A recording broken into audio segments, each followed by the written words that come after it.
Hello, friends.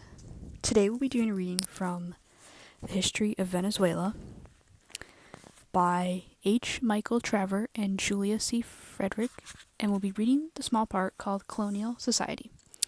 The 16th century saw the introduction of African slaves, predominantly Congos, Diomayans, Fanti Ashantis, and the Mandingas, into the provinces of present-day Venezuela, predominantly along the eastern and central coasts.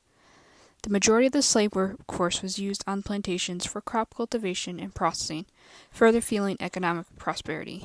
With the growth of colonial towns and urban centers, the black slave force adapted to the urban environments and were used as personal servants. The ownership of slave servants became a symbol of great prestige in colonial society. The second half of the 17th century saw an increase in the local population due to the influx of Spanish and Portuguese immigrants.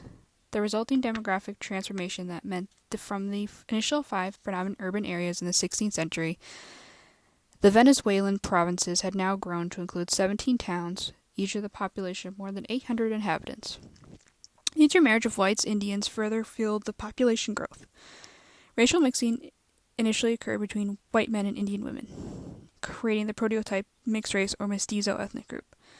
With the introduction of African slaves into the New World, racial mixing also occurred between white men and black women, creating the mulatto or pardo ethnic group.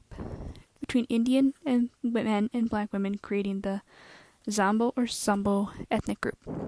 With such a high degree of racial mixing, colonial Venezuela's society grew,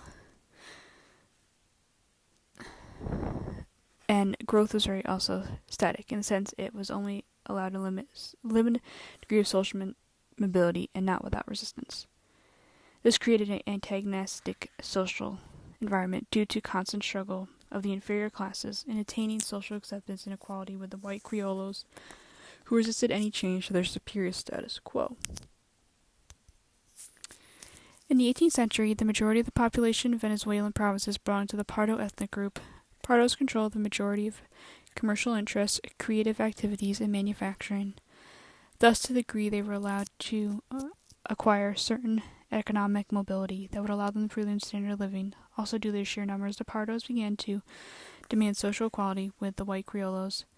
And by the end of the 18th century, Pardos gained access to an education, the army, and the purchase of titles of nobility, all of which contributed to their steady rise in social hierarchy. The social hierarchy and roles of each colonial Venezuelan social classes can be summarized as follows.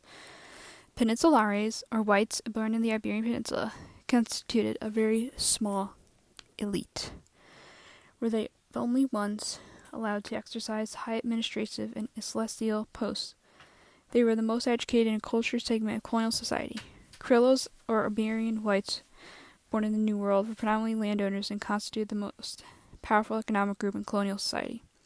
They, however, lacked the right to exercise high administrative offices, although they were able to buy public offices.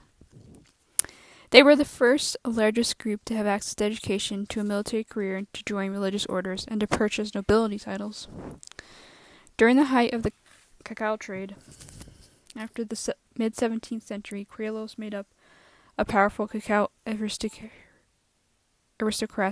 and were referred to as Carancacos or Canarios, or white Spaniards from the Canary Islands, were a less educated group who mostly work as craftsmen or overseers for Criollo businesses in their large hacienda plantations.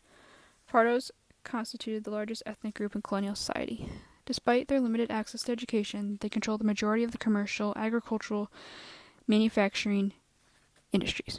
Okay, thank you.